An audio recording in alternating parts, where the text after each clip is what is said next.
Jesus went to the Mount of Olives. Early in the morning he came again to the temple, and all the people came to him, and he sat down teaching them.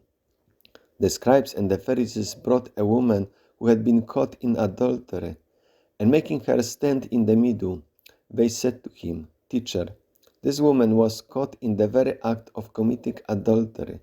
Now in the law, Moses commanded us to stone such women. Now what do you say?" They said this to test him, so they might have some charge to bring against him. Jesus bent down and wrote with his finger on the ground. When they kept on questioning him, he straightened up and said to them, "Let anyone among you who is without sin be the first to throw a stone at her." And at once again he bent down and wrote on the ground. When they heard it, they went away, one by one, beginning with the elders. And Jesus was left with the woman standing in the middle. Jesus straightened up and said to her, "Woman, where are they? Has no one condemned you?" She said, "No one, Lord." And Jesus said, "Neither do I condemn you.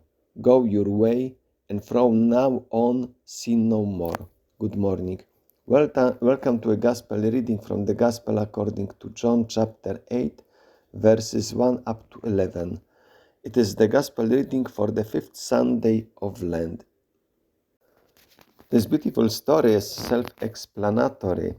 It is also a beautiful illustration of the fact that we should not judge others because we are also sinners.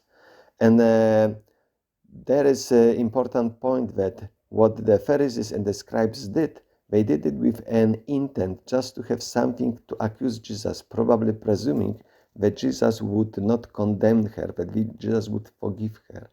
But Jesus now turning the stone against them, telling them, "Let anyone among you who is without sin be the first to throw a stone at her."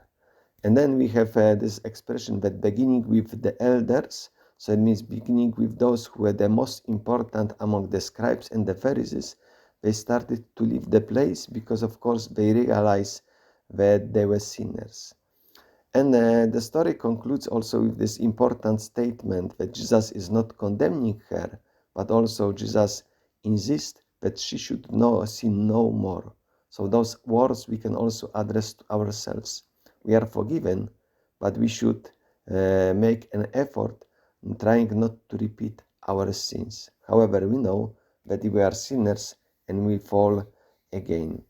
Let us now look also and to make a comparison of this gospel reading with the gospel that we read last Sunday. Both gospel readings, that one in Luke chapter 15 and now in John 8, illustrate God's forgiveness, but also that we who are sinners, we should not be in the position to judge others. We had the Pharisees and the scribes in both stories. In the Gospel according to Luke, they were complaining against Jesus that was receiving and eating with the tax collectors and sinners. Now, these Pharisees and scribes brought to him a sinful woman in order just to test him, to accuse him. Then we have those who sin. In the parable of the so-called prodigal son, the younger son sinned, he squandered his property in desolate living. Now this woman was caught in the very act of committing adultery. Now we have also the position of the elders, because the older brother we can also translate in the sense as elder, because he in fact represented the Pharisees and the scribes. So this elder brother, he didn't want to reconcile with his younger brother. Why now we have the elders, it means the Pharisees and the scribes, who wanted to stone this woman to death.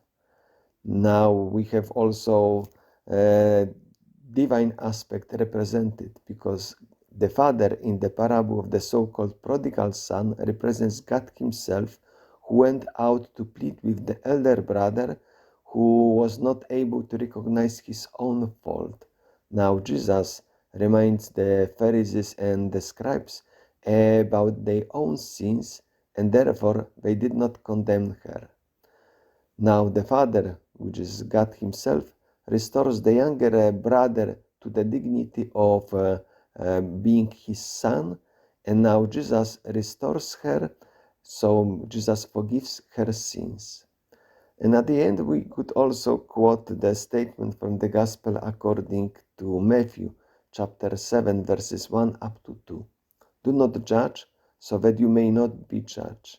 For with the judgment you make, you will be judged, and the measure you give will be measured you get.